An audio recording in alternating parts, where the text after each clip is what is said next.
everyone. Welcome to a brand new episode of Not Aspirational with Hannah Brown. I'm your host, Hannah Brown. Welcome back. Welcome to our very first Wellness Check Wednesday episode. Fun, fun, fun. I'm so excited to be here.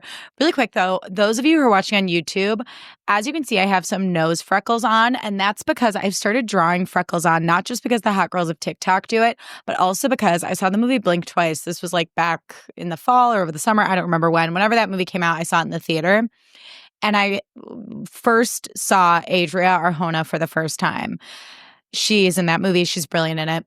And I was like, that is the most beautiful woman I've ever seen. And she had this beautiful smattering of freckles across her perfect face. So I got a freckle pen. I have freckles naturally, but not like hers, let's be honest. And when I put makeup on, they're all gone, a la Lindsay Lohan in the early 2000s. So I started drawing freckles on. And this is so creepy, I use hers as inspo for mine, especially on my nose. And I feel like they're really working today. But then that made me think of, so obviously I had Adria Arjona on my mind while I did my makeup this morning because like, why wouldn't I? And then I got on Instagram and I see that she's dating Jason Momoa. And I said, wait a minute, wait a ding dang.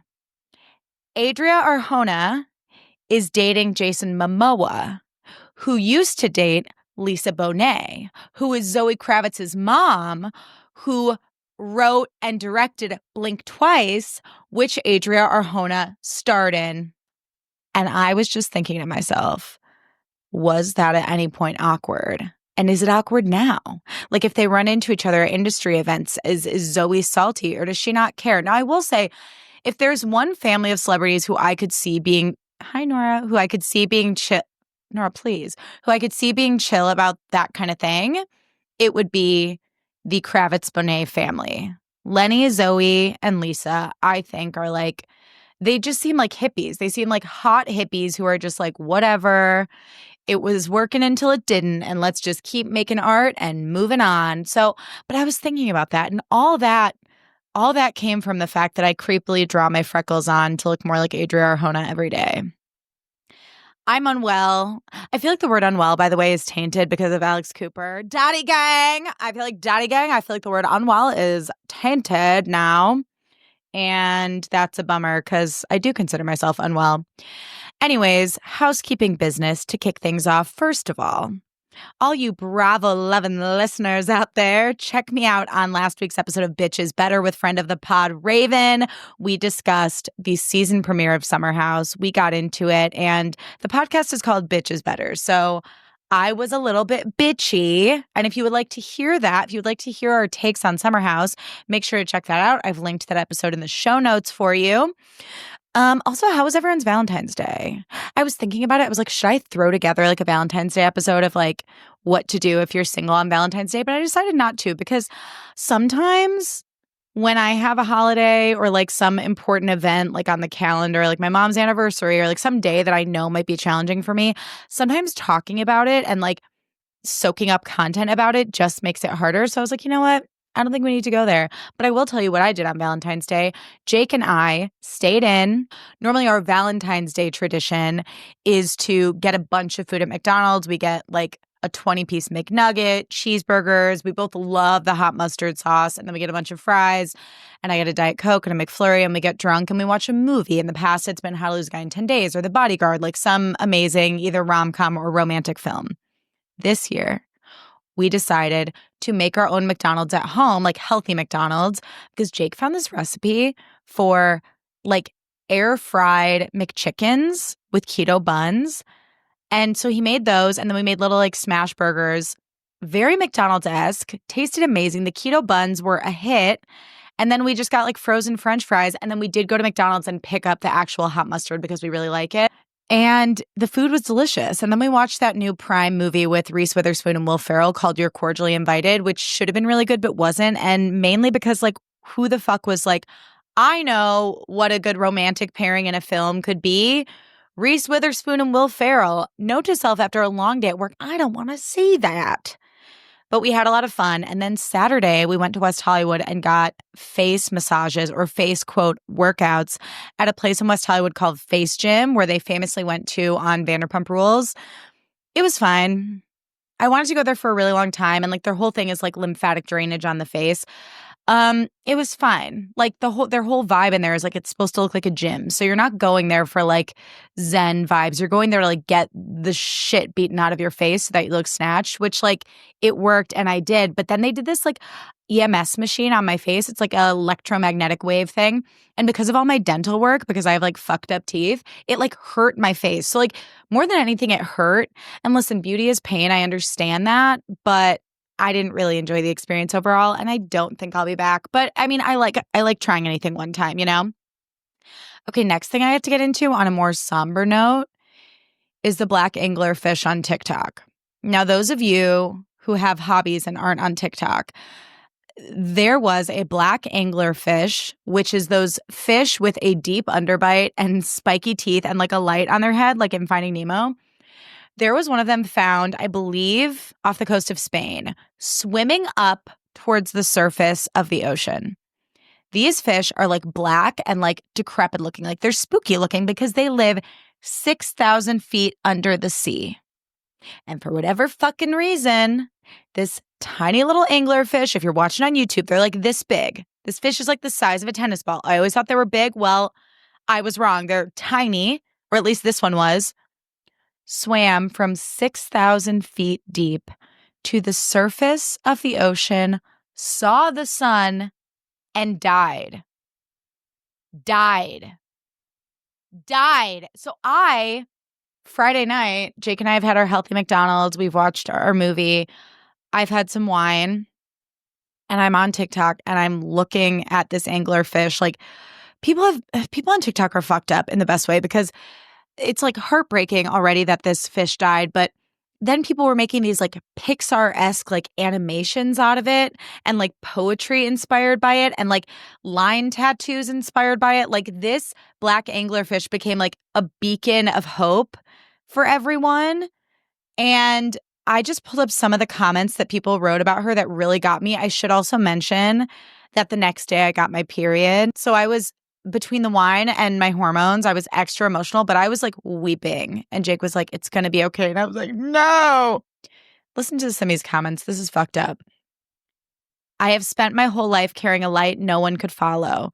So for my final day, I chose to chase one I never made. 45.7 thousand likes on that comment. And then in quotes, this is another one. I did it, ... I finally touched the sun. And then another one that was like, and for my last day, I think I'll see the sun. And then there was another one that was like, born in the darkness, died in the light. And I was like, I can't do this right now. I'm not okay. And I was talking to a couple of my friends about this last night. One of my friends was like, well, fish aren't like people. Like they're not super sentient beings. Like I don't think all of those thoughts went through that tiny fish's mind. And I was like, I hope the fuck they didn't. I hope the fuck they didn't, because imagine how long it took for this tiny black anglerfish to swim from 6,000 feet in the ocean to the surface of the ocean, and then it sees the sun and it just dies.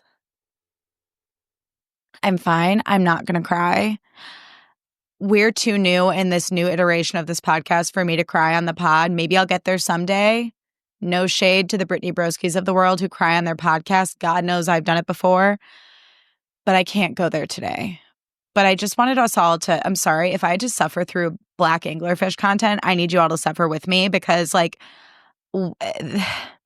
there's community in the collective grief that we feel over this fish, and I just had to discuss it with you. Next, we will get into Wellness Check Wednesday. By the way, there's just a couple other pop culture things I wanted to touch on. White Lotus is back. I don't have many other thoughts beyond that. I'm just thrilled. I think we're eating good in the neighborhood. It's like we're at Applebee's right now on TV because we have Traders, we have Southern Hospitality, we have Summer House, we have White Lotus, we have Love is Blind. Don't even get me started on Love is Blind. That can be a whole other episode, okay? Yeah.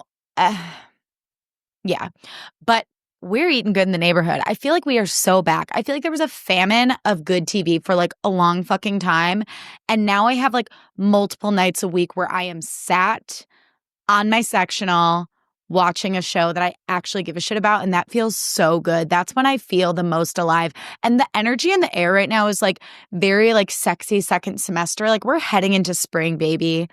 I know it's only February. And for those of you who don't live in Southern California, you're probably like, shut the fuck up. The worst is yet to come in the Midwest or whatever. But I'm telling you, it'll be here before you know it. The energy feels horny. And that's when you know that spring is on the way. When the energy is horny and the TV is good, spring is on the way. Someone tell Punxsutawney Phil, because that's how I decide that spring is near. And I can feel it.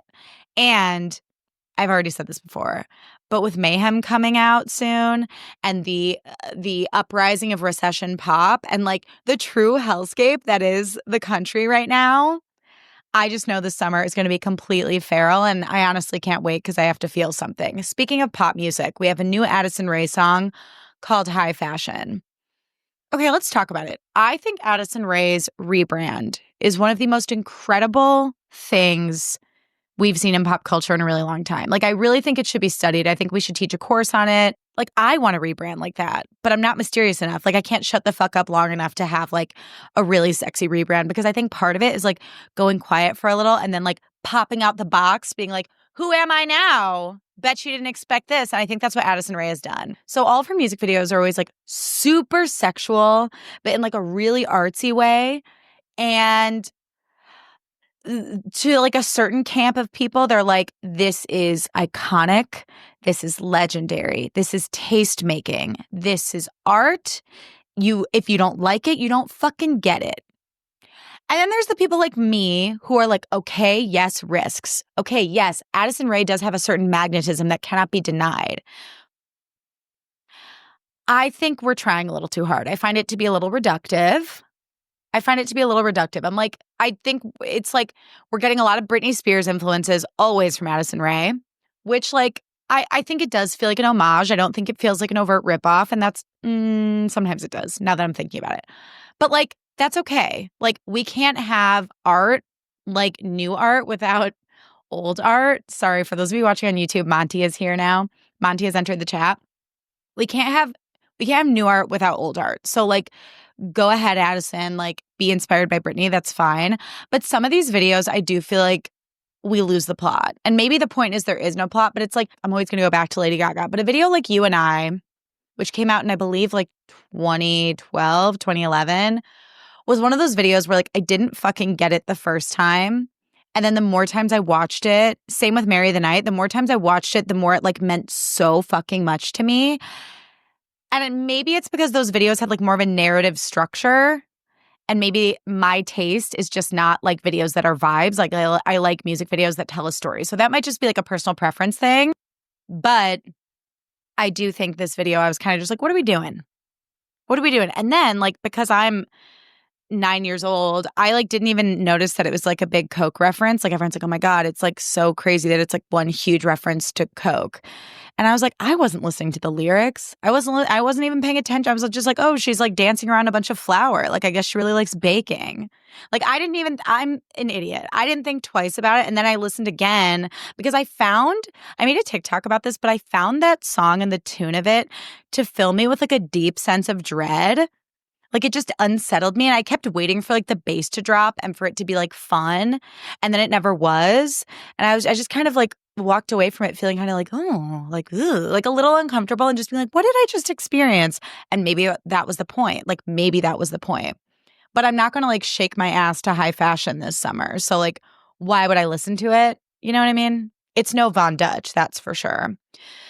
I don't know. If you haven't listened to the song, check it out. I would love to know your thoughts, and watch the music video and tell me if you get Coke vibes or that Addison Rae just got really into baking, because I got baking, but everyone has their own opinion. Next, Ryan Reynolds on the SNL 50-year anniversary special thingy, which I feel like it's like the Olympics. Like, I feel like this has been like a 12-day long thing, and I have not paid attention to any of it. I've merely seen the highlights on TikTok, like the intellectual that I am. But, Ryan Reynolds and Blake can't do anything without making it about themselves. So they show up and everyone's like, oh, what are they doing here? Because, as a collective, we're having fun hating on them right now. And during the thing, I think what was maybe an opening monologue, Amy Poehler and Tina Fey are delivering it. And they're like, Ryan Reynolds interrupts or asks a question. And he's like, hi, Ryan Reynolds here. And I'm like, we fucking know, Mint Mobile. What? And I couldn't tell if this was planned or not, because I just assumed that everything is staged and planned. But they're like, hey, how you doing, Ryan? And he goes, why? What have you heard? And they're like, and it's kind of this awkward moment. And Blake's face did have a genuine look of terror, like, oh, fuck, where is this going to go? And Blake's not a good actor, which I've said for years. So I'm like, maybe it wasn't staged, because there's no way Blake could act that well. But also maybe it was, because would Ryan Reynolds really play it that fast and loose, given everything that's going on legally between him and Blake and Justin Baldoni and Wayfair and Sony, etc.? I don't know. But I will say Ryan Reynolds is truly just the poster child, a textbook example of what happens when a medium ugly man gets successful and gets voted sexiest man alive for 50 times for some unknown reason. I find that Ryan Reynolds knows that he's medium ugly. Perhaps he knows that his eyes are, I'm sorry, a bit close together. And so he's a wildly insecure person and compensates by getting jacked and by being kind of a tool and by he's that guy in your class who would raise his hand and talk for 10 minutes in English class but say nothing. It's just a word salad. And I'm like, bitch, I know you didn't read last night's assigned chapters of Lord of the Flies. Why are you talking? So that's the vibe Ryan Reynolds gives me. And I didn't think his joke was funny. And then he went on to be like, if I wanted to eat one of the cone heads, are they toxic? And they're like, yeah, Ryan, they're very toxic. There's lots of lead paint in them. And he's like, oh, darn, I took a little nibble backstage. And I'm like, it's not even a good bit. It's just confusing. Shut up. I don't know. I can't wait for the eventual documentary about this feud. And I don't want one of those cheap ones that's ABC 2020 and Hulu collabed. It's no. No, I want an independent production company to produce it. I want everyone who knows them, who's legally allowed to speak, and I want to know everything because, again, I am not going to be reading those legal documents, and I'm not going to be watching all the TikToks about it. I need it consolidated into maybe 2 episodes, maybe 2 one-hour episodes of a docuseries. You know what other documentary I really need? And there's no murmurings about this. This is just from the recesses of my brain, and I fully know that it'll come someday, and I just can't wait, is the documentary about The Wing. Do you guys remember The Wing? Audrey Gelman founded it, and it was peak girl boss era. It was basically Soho House for professional women, but then they all closed, and she got super canceled in 2020 because it was the whole premise was it's welcoming to all women, but what the subtext was it's welcoming to all white women. And so any person of color who worked at The Wing, belonged to The Wing, was just treated like absolute garbage. So Audrey went into hiding. And I always got a vibe from Audrey Gelman that she would have been so mean to me at overnight camp. She has that resting rich face of a girl that would just leave me out on purpose and never had an awkward phase and was always skinny and cute and had a really fun bat mitzvah that I wasn't invited to. It's important not to hang on to things, and it's not about me. I just get bad vibes from her. And I would really like to see that documentary because, again, this is the boots on the ground kind of content that I crave. One more life update. I started a stand-up class last week, and I'm so excited. The incentive for starting a stand-up class, well, it was a 2-pronged incentive. The first incentive was I dabbled in stand-up years ago back in Chicago. I'm talking 2017. And I think had a natural enough knack for it that comics would sometimes, rarely come up to me after and be like, hey, I know you're new at this, but that was pretty good. You should keep going. But then I faced enough shitty behavior from white dudes who didn't want me to do well and didn't want me to be there that I was I don't care enough about this to keep going. I'd rather just start a podcast so that I don't know if people think I'm funny or not unless they leave me a bad review. I couldn't take the live feedback of bombing.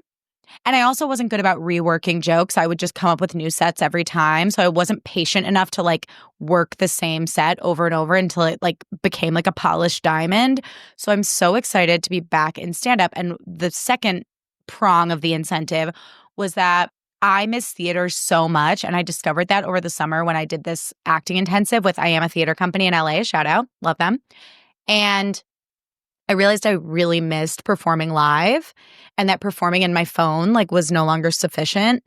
And I was like, dang, if I can like get good enough at this, I could maybe book shows and then I could be performing live in a way that feels like it's more in my own control and that there are more opportunities to go around versus TV and film and theater, which feels just like very few opportunities to go around, at least right now.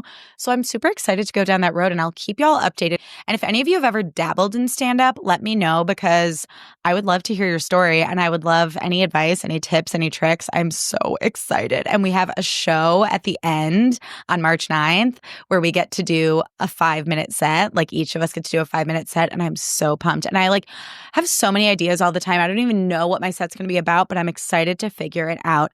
And let this be a message to you all. If there's something you want to try that you're just curious about, just take a fucking class. The stakes are low. No one gives a fuck if you go on to do it after. The teacher just cares that you paid. So just show up and probably that you like do the homework and don't distract during class and etc. But like overall, just show up, have some fun, see how it feels in your body and your spirit, and either keep going or keep it moving. You know what I mean? Okay, now, without further ado, let's get into our first Wellness Check Wednesday. And some of these are old ones that I saved from Instagram that I thought would be fun to get into on the podcast. And I wasn't sure if I was going to, I didn't want to name people because I wanted to protect people's privacy, but I'm going to try something. And if this flops big time, it's okay. We will whip and nay and change it moving forward. But I thought it would be fun to give people code names based on a theme every time we do this. So for no reason at all, the theme of this week's names, I'm coming up with this off the cuff, is going to be Sex and the City characters. So starting off strong with a message from Carrie. Carrie says, I'm still unemployed and struggling on what to do next, legit feeling lost. Okay, Carrie, here are my thoughts for you. First of all these feelings are highly valid, and this is not me minimizing your experience. This is me saying you are so not alone in that feeling. Things in our country are so fucked right now, and you having a hard time getting a job is not a reflection of you or your talent or your skill level or your glorious personality at fucking all. It's really hard to get opportunities right now, and we live in a fucked up country that really wants to just keep people down, just wants to keep us all down. So I just want to validate how you feel and let you know that you are very much not alone in this, as isolating and terrible as it can feel when you're on the job hunt. And as far as what to do next, I'm feeling lost. I've been there before. I've been there many times. I'm going to bring up a manifestation program I did in 2020, which sounds really woo-woo and not helpful, but just give me like another couple seconds of your time.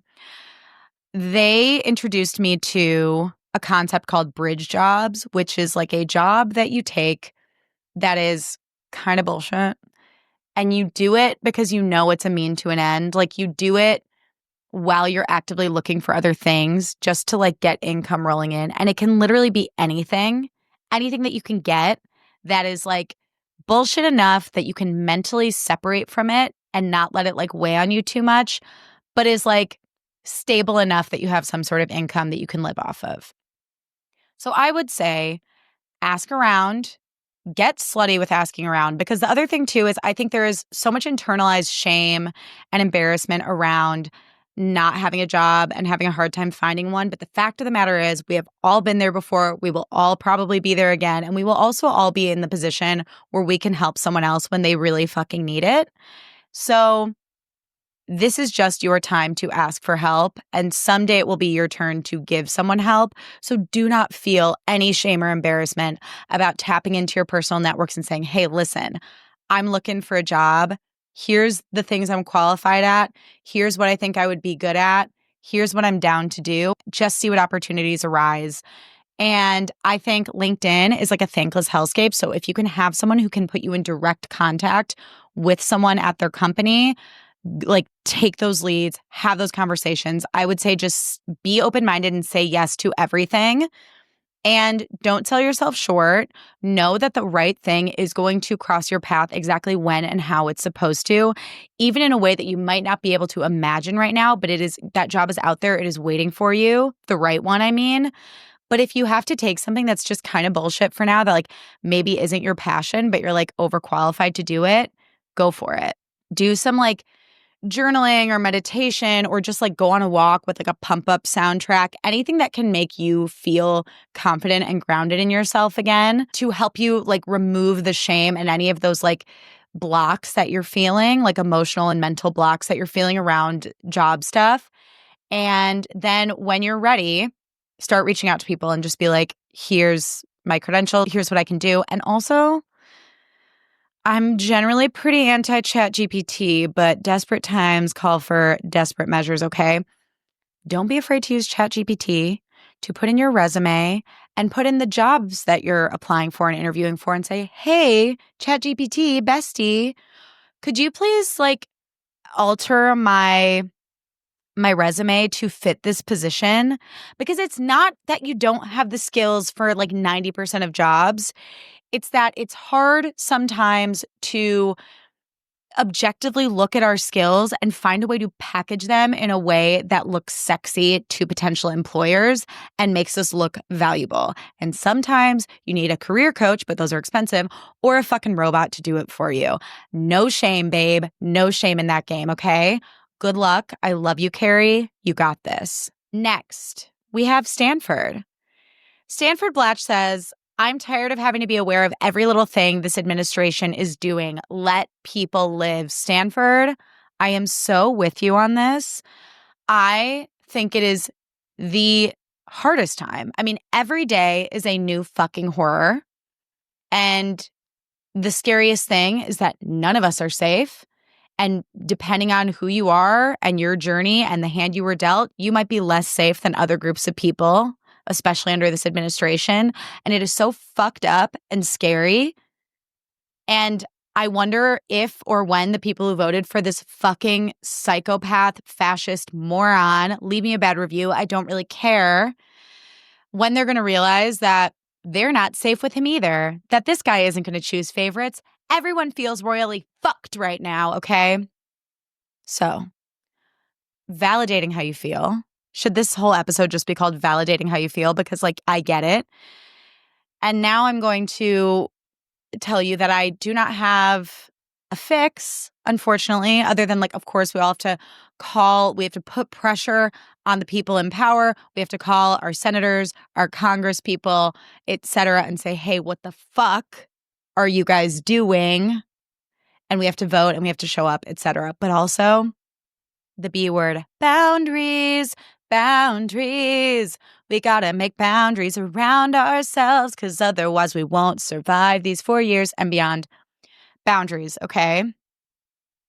It's okay to not know every single piece of breaking news the second it happens.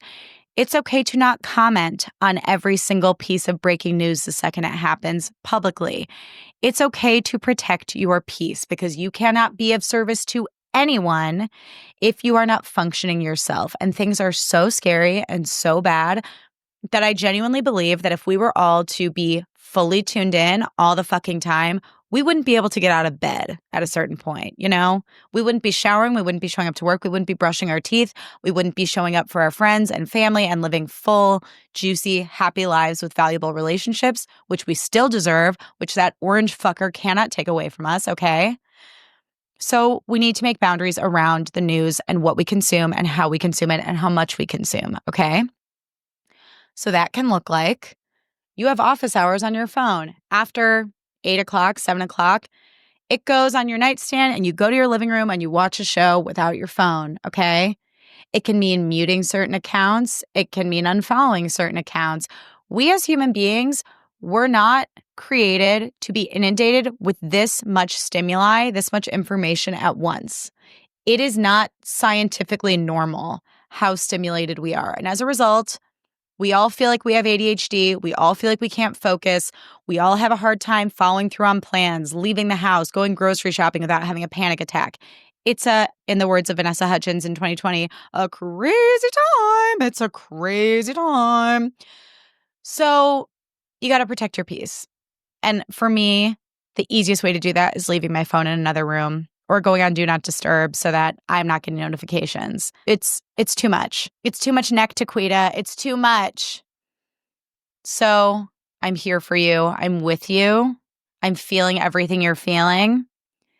And as much as we can't control what this administration is doing, as much as we would like to, we can control how tuned in we are. And yes, we should be informed, but also it's okay to not be informed 24/7. You will find out the important things because we have no other choice but to find them out. So it's okay to not want to find them out like right before bed or first thing in the morning, you know? Okay, next, we heard from Miranda. Okay, Miranda. Wasn't feeling it with a guy, prioritized me, aka went home to shower and read. Amazing, in all caps. Miranda, you don't need advice, but I just want to tell you, I am so freaking proud of you. I was so bad at doing this when I was single. Like, I said this on Bitches Better last week too. I have absolutely been the pick-me girlfriend that's like, if I went out with my friends and I didn't get attention from a guy, the whole night was a wash, which is so fucking sad because I robbed myself, like me and my insecurity robbed myself of so many good memories with myself, with my friends, worrying about dumb guys that I was either not that into or that like I was into for some toxic reason that weren't into me back. And so I'm so happy for you that you are not in that place, that you are in this place of like, I'm not feeling this. I have free will. I'm going to go home and do what sounds fun to me, which is taking a shower and reading my book and enjoying the peace of being alone. Once you can enjoy your own company, y'all, you become an unstoppable force because you will no longer be willing to settle for subpar friendships or subpar relationships romantically. And that is so special. Like when you realize that you would rather like romanticize being alone, a la Mary Fiore in The Wedding Planner, than be in the company of people that make you feel like shit. You are unstoppable. You shine with the light of 1,000 suns. You just step into your power and your goddess energy in a way that I can't even explain. So thank you so much, Miranda, for being an example for us all because main character energy only, period. Okay, next we are hearing from Charlotte. I'm really trying to think of more obscure characters. Steve. Okay, this is going to be Steve. We're hearing from Steve. I'm going to read this in Steve's voice just for shits and gigs. This is funny in Steve's voice. I hate being the happy party girl on the weekend and the exhausted, overwhelmed girl on the weekdays. Kind of sounds like my dad, to be honest. The voice, not the text. Okay, you hate being the happy party girl on the weekend and the exhausted, overwhelmed girl on the weekdays. That is totally fair. I remember when I worked a corporate job, I definitely felt like I was Hannah Montana, like living a double life of like burned out, depressed corporate girly during the week and then like fun, fancy free, almost like bouncing off the walls because I just wanted to feel something, party girl on the weekends. And I think finding that balance can be really hard, but I think it can be done. So here's something that I want to offer you. Take it if it resonates, leave it if it doesn't. I think as a society, ever since elementary school, when we had things like summer break and winter break and, I don't know, Thanksgiving break and weekends, we've assigned value and meaning to days of the week. Now, it makes sense because if you work a 9-to-5 job, Saturday and Sunday are your days off. So it can feel like those are your days to blow off all of your steam and also your days where you have to get all your shit done.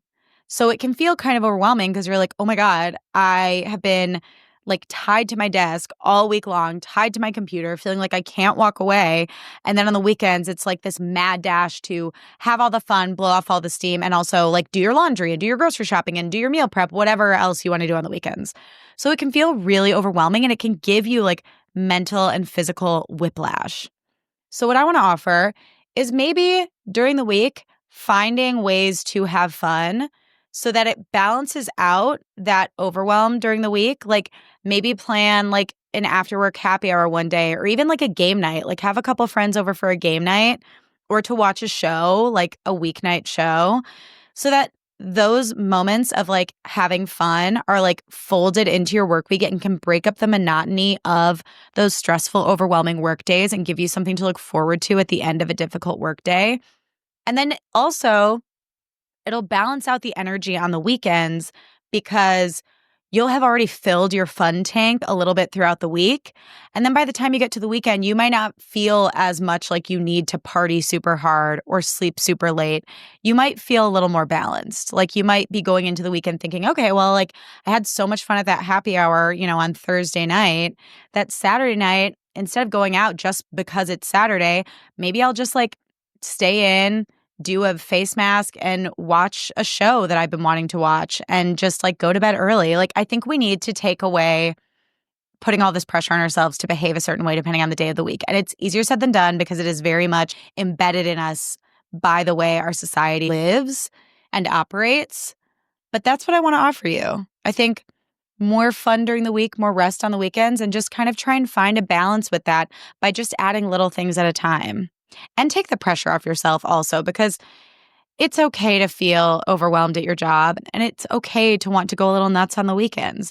But if it stops feeling good for you, that's when it's like, okay, where can we make some small mindful changes that will make us feel better and more in control and less overwhelmed? Because the other thing too is when I was in my corporate girly era, I would sometimes party so hard on the weekends that then, of course, because of how alcohol is a depressant, I would have major Sunday scaries going into the work week. And then I would feel like on Monday, I had to work that much harder to pull myself out of that kind of low, sad, tired headspace I was in.